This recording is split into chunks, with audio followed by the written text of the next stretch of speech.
Good morning. Welcome back. 8:45. As you can see, it is gray out there. We're going to see some significant rain, which we need. Okay, so last night a family from Tyler, Texas drove to the airport to pick up a dog they lost about 7 years ago. But the happy reunion means heartbreak for a family in Tacoma. They say the dog wasn't lost at all. Drew Caritas has the story of two families laying claim to the same pet. For a Texas family, it was an incredible reunion, 7 years in the making. Let's get this leash on it before anything. For a family in Washington State, it was like losing a child. Every day we've gone out and printed flyers and walked around the neighborhood several times a day, just calling his name, trying to find him. Kelly Davis says her family adopted this little Maltese 6 years ago at a shelter east of Dallas. Harley is my daughter's best friend. I mean, that's her little buddy. They do everything together. So Davis and her family relocated to the Tacoma, Washington area. And just last weekend, she says the dog they named Harley escaped after her 2-year-old daughter unlatched the front door. she was crying. We were running down the street trying to find him, and she was crying, "My Harley ran away." At least we know that he's alive. He's not, and every day that I come home, this girl right here. The little white dog was found along the side of the road, and a microchip linked him to a family more than 2,000 miles away in Texas, where he was flown for a celebratory homecoming. My brother and I had just talked that morning about they say God doesn't answer prayers, but he does with yes, no, or not right now. Dinah Miller says the dog she knows as Reese went missing after she was visiting relatives in the Dallas area, and she's been searching ever since. Every time you heard it bark, that sounds like Reese. That could be Reese's bark. You'd turn around and go the other way. How he ended up at the shelter where Davis got him remains a mystery. That shelter couldn't say if it checked for a microchip since its records have been purged. Either way, Davis says she feels the dog belongs to her family now. I don't know what to do right now. I mean, we just lost a part of our family. She just wishes Miller would find it in her heart to give him back. According to a media legal expert, Gerald Treese, the dog legally belongs to Miller because she microchipped him and registered him first. 8:47 right now. Chrysler is recalling more than 700,000 Jeeps this morning for an ignition switch problem. The recall affects Jeep Commanders from model years 2006 and 7 and Jeep Grand Cherokees from 2005 to 2007. The company says the problem can cause the ignition key to move out of the on position while the car is being driven. That could cause the engine to stall and stop the airbags from working. Lawmakers in San Francisco have agreed to place a 2-cent per ounce tax on sugary drinks on the November ballot. So this is a move that promises to turn the election into an expensive fight between the beverage industry and public health officials. The city's Board of Supervisors voted 6-4, that is 6-4, to ask voters to approve the tax on sodas, sports drinks, and other beverages sweetened with sugar and sold in the city.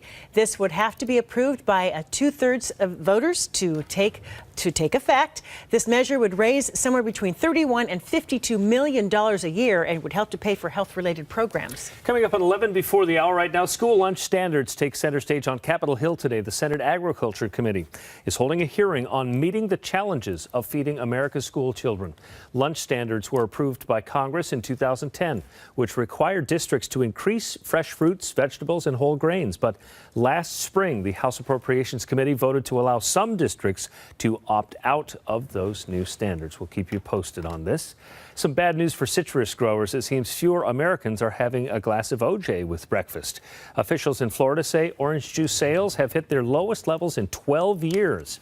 Wall Street Journal reports Americans bought just over 36 million gallons of orange juice in the 4-week period ending July 5th.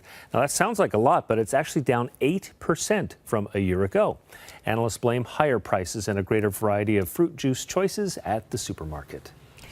Okay, whipping up a PB&J sandwich may not cost you as much as before. All the fixings for peanut butter and jelly, they're now a little less expensive because of inflation. According to the Consumer Price Index, white bread prices have fallen 2.8% from last year. Prices for canned fruit, which includes jelly, have fallen 0.7%. Peanut butter costs 3.8% less than it did a year ago. The National Peanut Board, a farmer-funded research group, estimates the average child will eat 1,500 peanut butter and jelly sandwiches before graduating from high school. That's a lot of sandwiches. A lot of peanut butter and jelly. Yeah. Well, some new technology could make your smartphone even smarter. A new app can turn your iPhone into a thermal imaging camera, so it helps you find where heat is getting out of your home. Or it can also find a lost pet.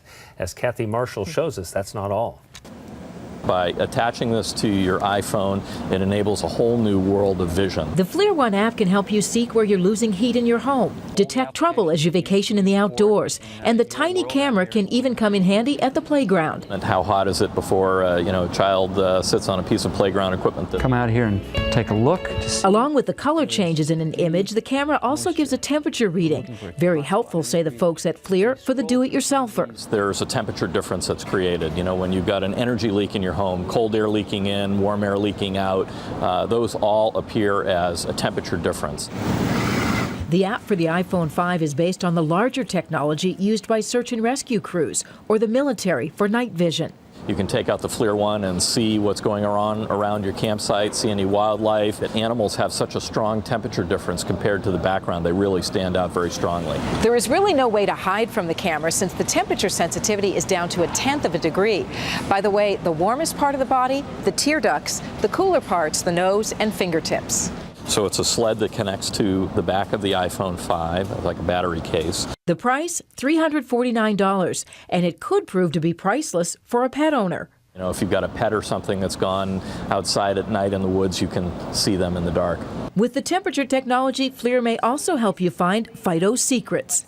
Figuring out whether the dog's been sleeping on the couch when you come home from work. For now, FLIR One is only available on the company website, but by August, you'll find what should be a hot item at Apple stores. That is cool. Is it? All right, 8:52 is the time. A new video may prove just how lazy Americans have become, or it may be the best thing since Cheese Whiz. Do you like Cheese Whiz? Yes. I don't buy it very often. Okay, it's a new way to eat cake. It's called spray cake. Check it out.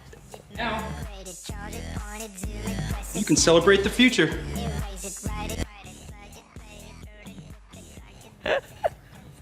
Okay, a very jazzy promo.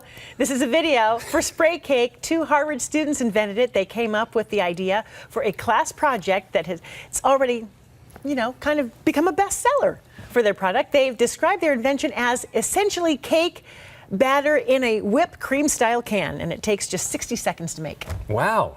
Just go, and then you can eat cake in 60 seconds. And you have cake. Boom. It's pretty cool. That is cool. All right, some butter sculptors go to town at the Ohio State Fair. Coming up, we will show you their artwork. And also a freewheeling wiener dog at Emerald Downs. It's video that you just have to see. You'll be talking about it when we come back.